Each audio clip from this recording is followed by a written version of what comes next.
Good morning, guys. Welcome back. I have started my car for 2 days and I've got the new exhaust setup, the catless 3-inch downpipes with an X pipe and two 20-inch resonators, then over the diff into two 12-inch resos into, as you can see, 4-inch black tips.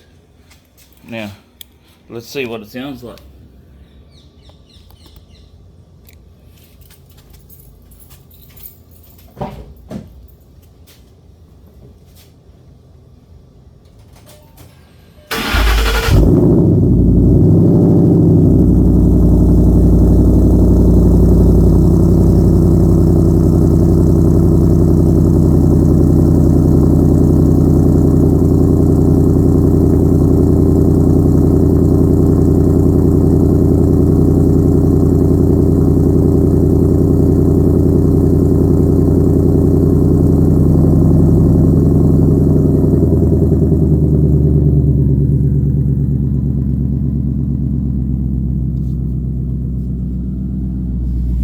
Has a much more deeper sound now.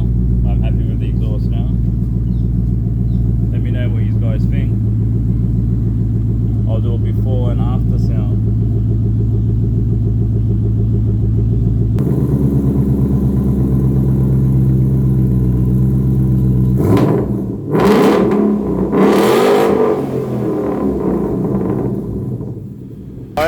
And borla back.